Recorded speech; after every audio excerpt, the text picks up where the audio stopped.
I want to make this clear, renting is not throwing money away, but buying isn't always the smart move either.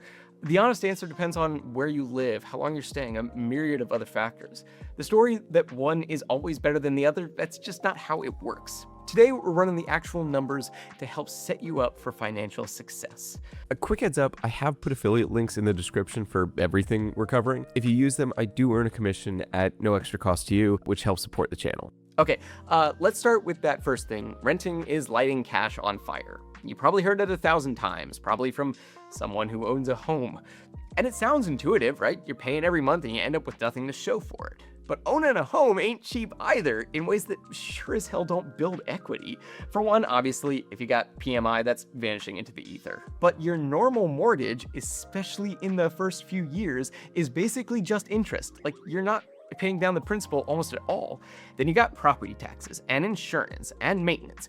These aren't investments, they're just the cost of living somewhere. So the question really isn't, am I building equity versus am I throwing money away? Both situations are throwing money away. The question is how much and what you're getting for it.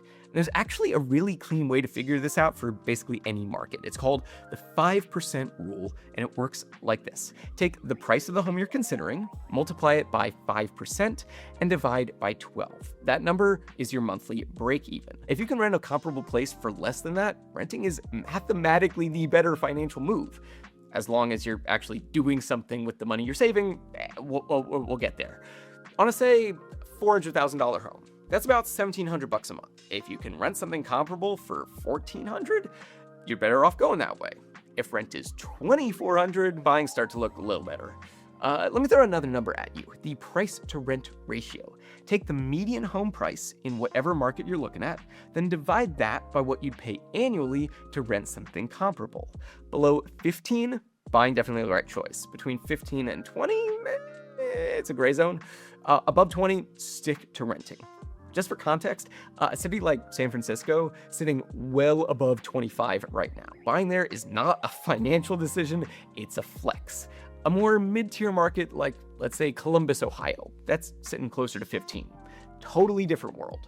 And you gotta consider how long you're gonna be there, because buying and selling a home will run you about 8 to 10% of the home's value just in transaction fees alone. So you're gonna need to stay for bare minimum 5 to 7 years just to break even. And I mean, if you're turning around in less than like 3 years, no, renting almost always wins, no question. I say almost because, I mean, you gotta actually do something with the money you're saving.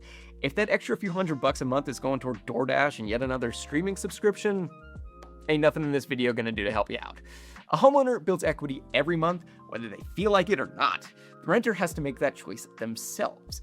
Now, I know this is probably pretty vague in your head right now. Let's run down some real numbers and put a face to the name, and I guess we'll stick with that San Fran Columbus comparison. Right now, in the city, the median home price is about $1.35 million. It's freaking insane. A comparable rental in the same neighborhood runs about $4,500 a month. If you buy, you're putting down 20%. That's $270,000. And your mortgage payment, plus taxes and insurance, is coming in at around $10,000 a month. Over the next 10 years, your home grows to $2 million. Sounds great, right? But actually look what happens after that decade.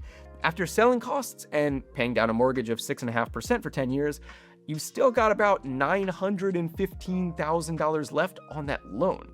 So your actual net worth out of that $2 million home is around $960,000. You paid 10 grand a month for a decade and you're walking away with less than $1 million.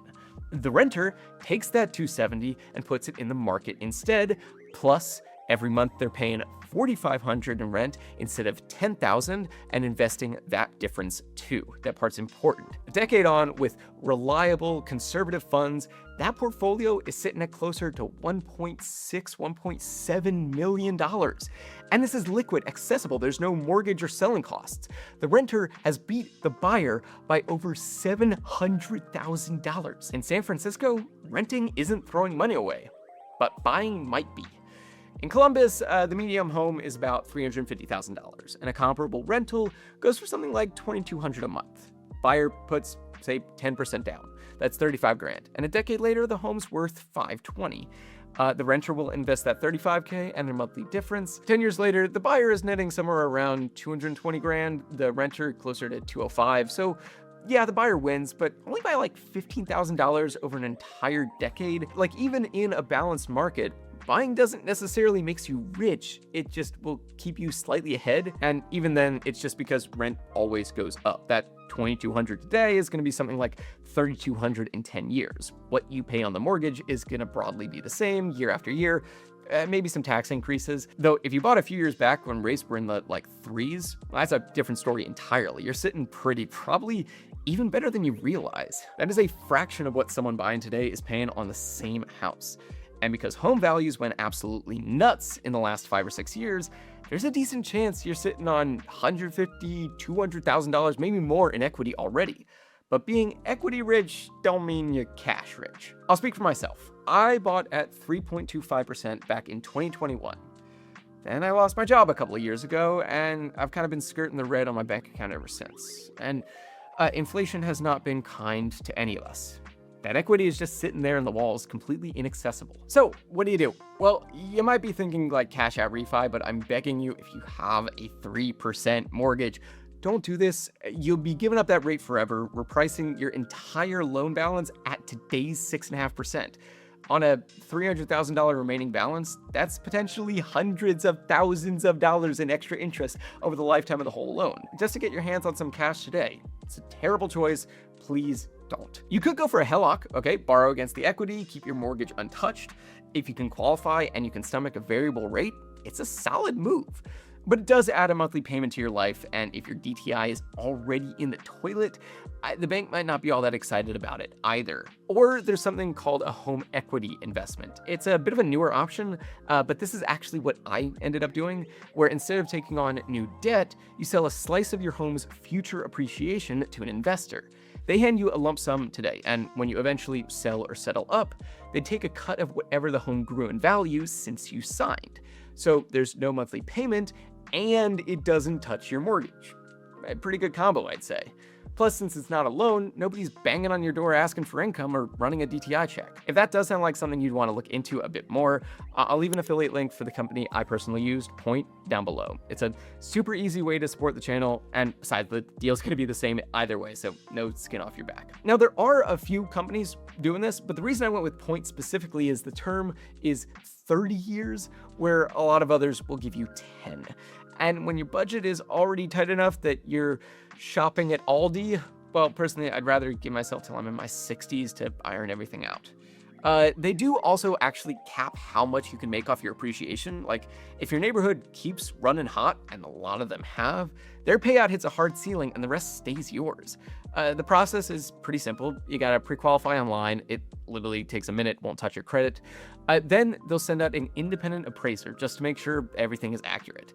From there, it's anywhere from a week to 3 weeks to get the money. Because if you've already picked which side of the red to buy fence to land on, your home's been building value this whole time.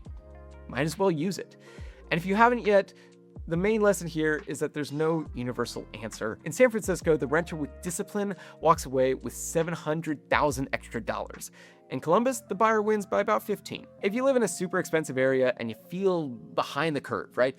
Run that 5% rule and check your price to rate ratio. If the numbers say rent, trust the numbers. If you're in a balanced market and you're properly planting roots, buying is probably the right call. And if you already own a house and you're sitting on equity while your bank account is looking mighty thin, I'd seriously recommend checking out an HEI from Point. It's made a huge difference in my own life. If you want to see what you qualify for, check that affiliate link. It helps us keep the lights on, and it doesn't cost you a single dime. Also, if you're a brand and you want to work with us or sponsor a future video, my email is down in the description as well. That's about all I got for this one, y'all. If you liked it, a thumbs up is always appreciated. And subscribe for more. Drop in questions down in the comments. I love hearing from you guys, and I'll get back to you as soon as I can. Take care, and I'll see you in the next one.